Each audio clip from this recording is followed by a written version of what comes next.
салому дуруд бинандаҳои азиз, умедворем хубу хуш ва сиҳату саломат ҳастед. Афсона Кобиршо ҳастам ва то чанд дақиқаи баъдӣ шуморо бо тозатарин хабару гузоришҳои Тоҷикистон ва ҷаҳон ошно месозам.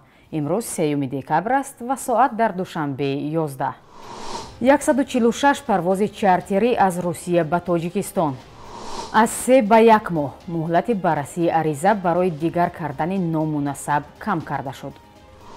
мақомот мегӯянд барои пайдо кардани Маҳмурод Одинаев муроҷиате нашудааст. мақомот чанд ҳолати дуздии барқро ошкор карданд.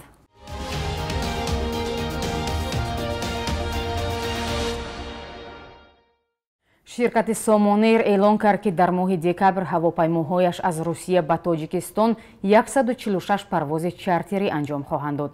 ширкат 2 декабр гуфт, ки парвозҳо аз Москву, Санкт-Петербург, Новосибирск, Екатеринбург, Қазон, Красноярск, Краснодар, Сургут ва Иркутск ба Душанбе дар назар аст.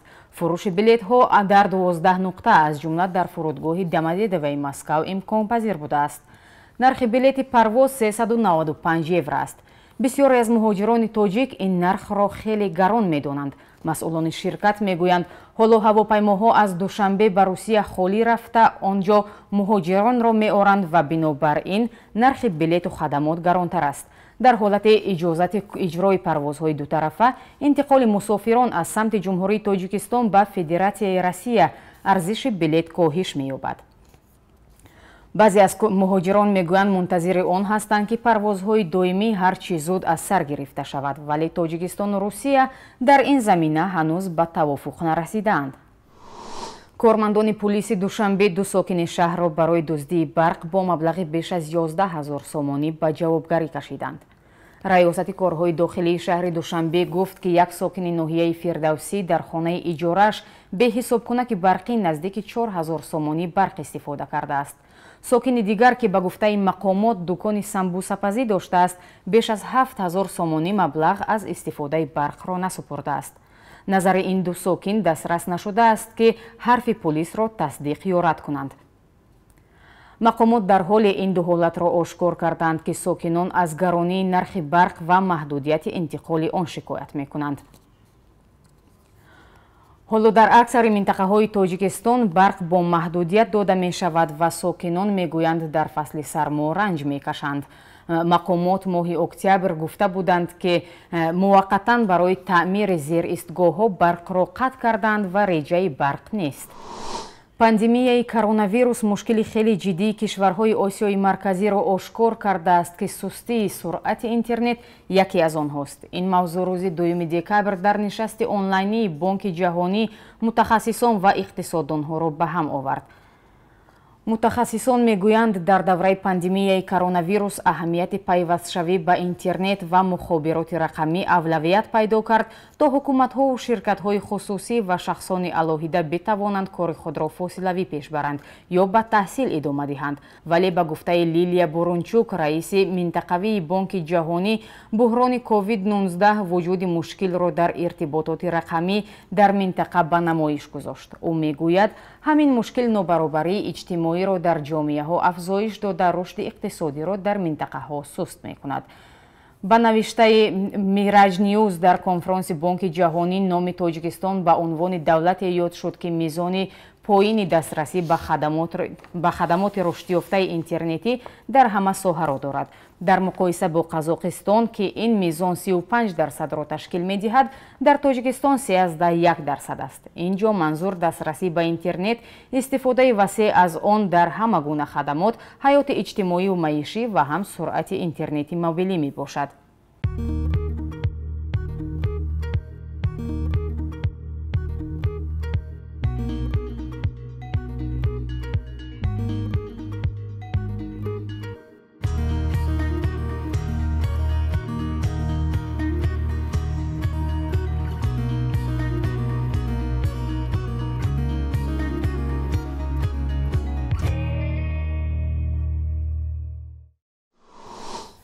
аз замоне ки пайвандони Маҳмурод Одинаев, муовини раиси ҳизби социал-демократи Тоҷикистон ва яке аз фаъолони иҷтимоӣ иддао карданд, ӯ нопадид шудааст. беш аз 10 рӯз гузашт. дар вазорати корҳои дохилии тоҷикистон гуфтанд расман ӯро ҷустуҷӯ надоранд, чун барои ёфтанаш касе муроҷиат накардааст.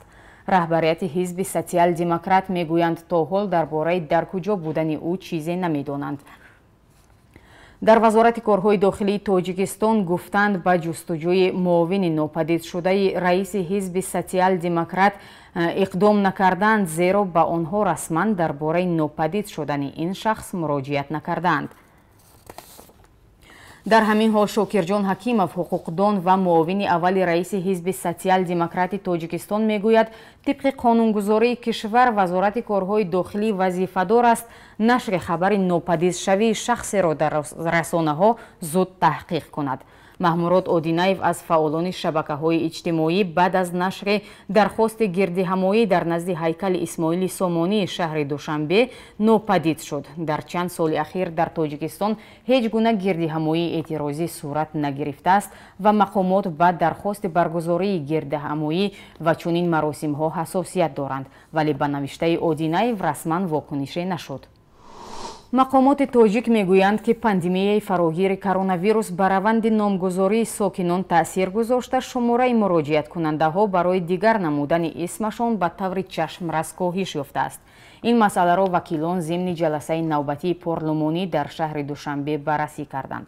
ҳамкорам Шаҳлои Абдуллоҳ аз ин ҷаласа гузориш дорад. дар ҷаласаи навбатии парлумон вакилон бо ворид намудан ба қонун дар бораи ба қайдгирии давлатии асноди ҳолати шаҳрвандӣ муҳлати баррасии ариза барои иваз намудани ному насабро кам намуданд. то ҳол чунин муҳлат 3 моҳ пеш пешбинӣ шуда буд ва бо қабули тағйири иловаҳо ба қонун он ба 1 моҳ кам карда шуд.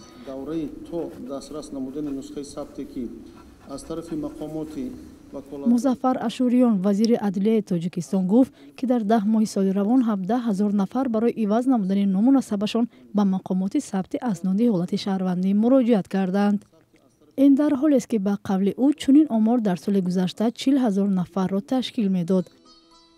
вакилони маҷлиси намояндагони Тоҷикистон моҳи апрели имсол дар номгузории миллии Тоҷикистон гузоштани пасвандҳои ов у вич ва ова ю овна дар насаби сокинон манъ карда буданд. он замон ҳадаф аз чунин тағйиротро муаллифони қонун боло бурдани эҳсоси худшиносӣ ва ҳифзи асолати миллии мардуми Тоҷикистон унвон карданд. масъалаи иваз намудани номунасаб дар гузашта борҳо боиси нигарониҳо шудааст. аз ҷумла муҳоҷирони меҳнатӣ мегӯянд, бо гирифтани пасвандҳои овувич ва оваю овна аз ному насабашон гоҳе дар Русия ба мушкилиҳо рӯбарӯ шудаанд. вазорати тандурустии Тоҷикистон дар бораи фавти боз як нафари дигар аз коронавируси нав хабар дод, аммо ному насабашро ошкор накард. дар умум ба иттилои расмӣ аз охири моҳи апрел то 2 декабр 87 кас аз бемории ҳамагир фавтиданд. радиои озодӣ дар охири моҳи ноябр рӯйхати тақрибан 230 касро тартиб дод, ки бино ба тасдиқи пайвандон, табибон ва навиштаи расонаҳо аз бемории COVID-19 ва илтиҳоби шуш ҷони худро аз даст доданд.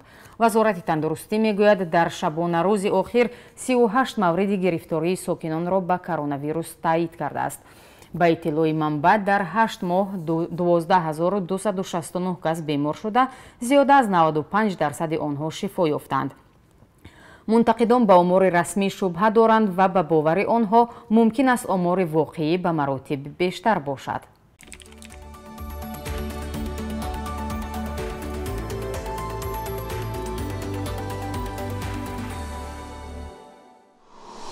бонки миллӣ арзиши сомониро нисбат ба асъори хориҷӣ барои имрӯз 3 декабр чунин таъйин кардааст.